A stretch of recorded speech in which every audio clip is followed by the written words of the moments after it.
राम जी की प्राण प्रतिष्ठा अभी हो रही है, लेकिन लता दीदी ने सालों पहले, दशकों पहले लोगों के मन में अपने गायन के जरिए कर दी थी। लता मंगेशकर जी जब हमारे बीच नहीं हैं, तो फिर उनकी 93वीं जयंती के मौके पर ये जो लता मंगेशकर चौक है, ये उन्हें डेडिकेट किया गया है। और इस चौराहे से आप ये तय कर सकते हैं कि यहाँ से आपको 1.5 किलोमीटर हनुमानगढ़ी जाना है, 1.8 किलोमीटर जन्मभूमि जाना है। उसके ठीक बगल में सरयू का ये पानी जो आपको बहता हुआ नजर आ रहा है, क्योंकि सरयू घाट यहाँ पर बनाया गया है।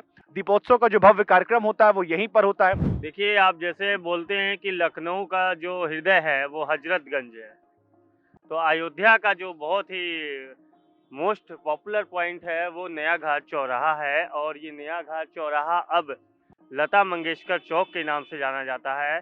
अयोध्या हनुमानगढ़ी से तकरीबन 1.5 किलोमीटर और राम जन्मभूमि से 1.8 किलोमीटर दूर फिलहाल हम मौजूद हैं लता मंगेशकर चौक पर।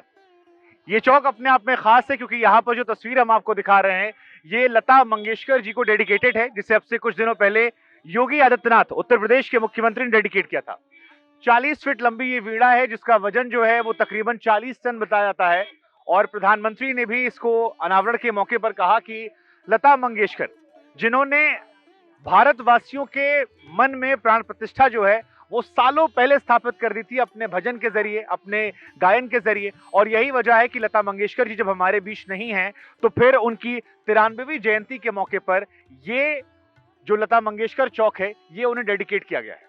यहाँ से लखनऊ की दूरी तकरीबन 140 किलोमीटर है। अगर आप गोरखपुर यानी सीएम सिटी की तरफ जाएंगे तो वो 132 किलोमीटर है। लेकिन ये जगह अपने आप में खास है। जब भी आप अयोध्या आएंगे तो आप इस जगह से होकर गुजरेंगे, क्योंकि जैसा कि शुरुआत में हमने आपको बताया, हनुमानगढ़ी का रास्ता यहाँ से सिर्फ 1.5 किलोमीटर दूर है। और हनुमानगढ़ी वो स्थान है जहां पर आपको जाना होता है अगर आपको अयोध्या से संपूर्ण आशीर्वाद लेकर जाना है। राम जन्मभूमि जिसको देखने के लिए देश दुनिया से लोग आने वाले हैं, वो यहाँ से 1.8 किलोमीटर दूर है। और उसके ठीक बगल में सरयू का ये पानी जो आपको बहता हुआ नजर आ रहा है, क्योंकि सरयू घाट यहाँ पर बनाया गया है। दीपोत्सव का जो भव्य कार्यक्रम होता है वो यहीं पर होता है। एक और चीज जो हमें खास नजर आई वो यहाँ पर, ये देखिए बगल में एक यहाँ पर पेड़ है पीपल का, और उस पीपल के पेड़ पर फिलहाल सजावट जो है वो की जा रही है। जैसा कि बार बार कहा जा रहा है कि राम आने वाले हैं, अयोध्या 2.0 भव्य है, तैयार है, सुंदर लग रही है। उसकी सुंदरता, उसकी रौनक को और बढ़ाने के लिए फिलहाल यहाँ पर तमाम कोशिशें जो हैं वो की जा रही है। आशुतोष इधर आइए। ये चौक, ये चौराहा लता दीदी को डेडिकेट किया गया। तर्क ये दिया गया कि भाई राम जी की प्राण प्रतिष्ठा अभी हो रही है, लेकिन लता दीदी ने सालों पहले, दशकों पहले लोगों के मन में अपने गायन के जरिए कर दी थी।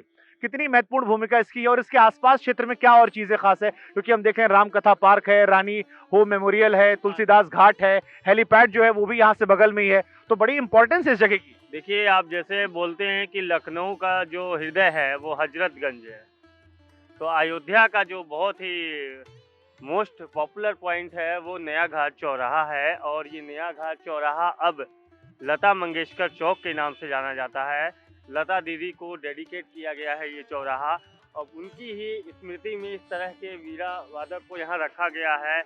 और इसके बगल में क्वीन हो मेमोरियल पार्क का निर्माण किया गया ये है। जरा रानी क्वीन हो की कहानी थोड़ी सुना दीजिए हमारे दर्शकों को। बहुत सारे लोग जानते नहीं होंगे कि उनका अयोध्या से क्या रिश्ता था और फिर कैसे कोरिया तक कहानी गई, फिर वापस आई, जरा समझा दीजिए।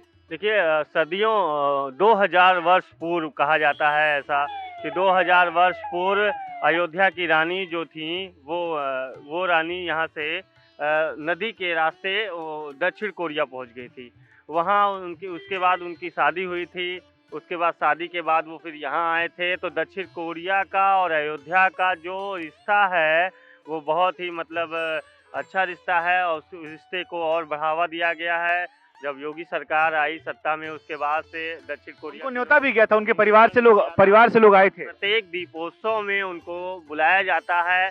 अब 21 करोड़ की लागत से यहाँ पे उनके मेमोरियल पार्क बनाया गया है। बहुत अच्छा अंदर में स्ट्रक्चर बनाए गए हैं तमाम तरह के, और वहाँ उन दीवारों पर रामायण कालीन चित्रण को उकेरा गया है कि किस तरीके से रानी हो वहाँ पहुँची थी, और वहाँ के जो थे राजा थे उनके साथ उनका विवाह हुआ था। तो वो सारी चीज़ें वहाँ पे अंकित। आसान शब्दों में जैसे हमने बार बार कहा कि अयोध्या का हृदय जो है वो इसी चौराहे के इर्द गिर्द है। और इस चौराहे से आप ये तय कर सकते हैं कि यहाँ से आपको 1.5 किलोमीटर हनुमानगढ़ी जाना है, 1.8 किलोमीटर जन्मभूमि जाना है, या जैसे हमने आपको दिखाया, देखिए वहां लिखा भी है रामकथा पार्क जो है वो यहाँ बगल में रानी हो मेमोरियल है, तुलसीदास घाट है, हेलीपैड भी बगल में है, और या फिर सरयू घाट, नागेश्वर नाथ मंदिर या सरयू की शाम की आरती जो है वो आप देखने जा रहे हैं। हमारी कोशिश है कि अयोध्या से थोड़ा आपको रूबरू कराएं, उन तमाम लोगों को जो शायद टीवी के माध्यम से ही देख पा रहे हैं या सोशल मीडिया के माध्यम से देख पा रहे हैं।